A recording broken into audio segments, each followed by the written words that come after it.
Most people who struggle financially know exactly why. They overspend, they avoid looking at their bank account, they make obvious mistakes and feel the consequences immediately. But there's a second group. This group saves consistently, tracks their spending, never misses a bill, does everything right, by every measure they were taught to use, and somehow they're still stuck. Same position they were in 3 years ago. Net worth barely moved. No obvious mistake to point to. No clear reason why. Here's what nobody tells that second group. Responsible money habits and wealth-building habits are not the same list. And the gap between them, it's not small. The habits keeping you stuck don't feel like mistakes. They feel like exactly the right thing to do. That's what makes them so expensive. There's a version of financial advice built entirely around one goal. Don't mess up. Don't overspend, don't take risks, don't lose what you have. And that instinct isn't wrong. It's just half the game. Because there are two ways to fall behind financially. The obvious way, spending more than you earn, and the invisible way, playing it so safe that your money never works for you at all. The first one feels reckless. You know when you're doing it. The second one feels responsible. That's exactly why it's the more dangerous of the two. Here are 5 habits that feel completely smart and quietly cost you more than almost any financial mistake you could actually make. Open your savings account right now. See that number? Now answer this honestly. How much of it is already spoken for? There's the emergency fund portion, the car repair that's coming eventually, maybe a trip you've been thinking about, maybe just a vague sense that this money is for something. You're not sure what, but something. Here's the problem. Money you're mentally holding for a purpose isn't savings. It's a delayed purchase. It's pre-spent. It's already gone. You just haven't moved it yet. And the real damage isn't the spending itself. It's what that mental accounting prevents. Because that balance feels like security. It feels like you're covered. And when money feels like it's doing its job, you stop asking whether it could be doing more. So it sits, month after month, feeling safe, feeling responsible, while someone else with half your balance, but none of your mental earmarks, put $4,000 into an index fund 18 months ago and hasn't thought about it since. That $4,000 is now $5,300. Yours is still exactly what you saved it as. The habit isn't saving. The habit is pre-spending your savings in your mind and calling it financial security. Real security isn't a number you're protecting. It's a number that's growing while you sleep. This sentence sounds completely rational. I don't invest because I can't afford to lose money. Sit with that for a second. Because what it actually means is this. I will accept the guaranteed outcome of my money losing purchasing power every year to avoid the possibility of short-term market drops. You didn't avoid risk. You chose a different one. The quiet kind. The kind that doesn't show up as a loss on any screen. Here's the number that makes this real. $10,000 invested in a basic S&P 500 index fund 20 years ago, no strategy, no expertise, no timing, would be worth roughly $61,000 today. This includes 2008. This includes 2020. Every crash, every correction, every moment the headline said everything was falling apart. The person who stayed out to avoid those moments still has $10,000, maybe $13,000 after interest. A $48,000 gap, not from a bad decision, from no decision. The market will crash again, it always does, and it will recover again, it always has. The only thing it cannot do is give back the years you spent waiting for certainty that was never going to come. This is the one I want you to really hear. There's a number in your head right now. You might not have written it down, but it exists. A threshold you're quietly building toward. A finish line. Once you hit it, you'll start investing. Once you hit it, you'll make the move. Once you hit it, you'll feel ready. Maybe it's $10,000, maybe $25,000. Maybe it shifts depending on the month. I want to tell you what that number actually is. It's a moving wall, because the moment you get close, something shifts. A slow month, an unexpected bill, a raise that quietly raises your comfort expectations alongside it. And somehow that threshold floats just ahead of you, always within reach, never quite there. I'm not describing careless people. I'm describing careful ones, disciplined ones, people who are doing everything right on paper, but somewhere along the way, Doing everything right became a substitute for actually moving. And here's what time does while you wait.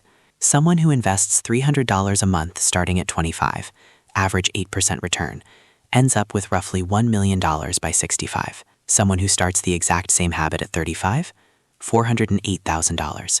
Same amount, same discipline, same return. Just 10 years of waiting to feel ready. The cost of that wait? $600,000. Not from a bad investment, not from a mistake, from a number in their head that kept moving. And here's the part that's hardest to accept. The people who pay that price never felt like they were waiting. They felt like they were being smart. They felt like they were being responsible. They felt exactly the way you might feel right now. There is no comfort number worth $600,000. Start with whatever you have. Start this week. The feeling of readiness you're waiting for, it doesn't arrive before you begin. It arrives after. Too high, I'll wait for a dip. When it drops, too volatile, I'll wait until it stabilizes. When it stabilizes, things still feel uncertain, I'll wait a little longer. This isn't strategy, it's the illusion of strategy. It's caution dressed up as intelligence. Here's what the data shows, consistently, across decades of research. The investor who put money in on the single worst day of each year, the absolute market peak every single year for 20 years, still dramatically outperformed the person sitting in cash waiting for the perfect moment. Read that again. The worst possible timing every year still beat waiting. Because timing is noise. Time is the engine. There is only one thing it cannot do. Give you back your 20s. Give you back your 30s. Give you back the decade you spent watching from the sideline, waiting for a signal that never came. You get one age 25. That's not a motivational line. That's just math. There is an assumption buried inside every other habit on this list that the number coming in every month is essentially fixed, the given, the constant, the ceiling you build your entire financial life around. And because that number feels settled, the only lever left is the spending side. Cut more, squeeze more, optimize that's already there. Here's the brutal truth about that strategy. There is a hard floor to cutting expenses. You need housing, food, transport, healthcare.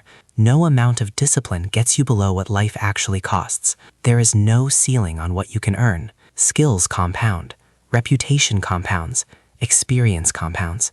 The person who spends 3 years building a skill, a side income, a promoted position, doesn't just earn more. They operate from a completely different baseline. The person who spent those same 3 years perfecting their budget, still standing on the exact same income floor they started on. You cannot cut your way to wealth. At some point, you have to build toward it. Budgeting manages scarcity. It cannot build abundance. The moment you stop treating your income as a fixed number and start treating it as the most important variable in your financial life. 5 habits, all completely reasonable, all feeling like the right call. Here's what every single one of them has in common. They're all built around the same instinct, the fear of doing something wrong. And that fear makes sense. Losing money hurts. Making a bad call hurts. Being wrong when you took a risk and having someone notice, that really hurts. But here's what that fear costs you when it runs your financial life. The fear of being wrong keeps you from doing anything. And doing nothing, consistently, carefully, responsibly doing nothing, has a price just as real as any bad investment. It just sends the bill later.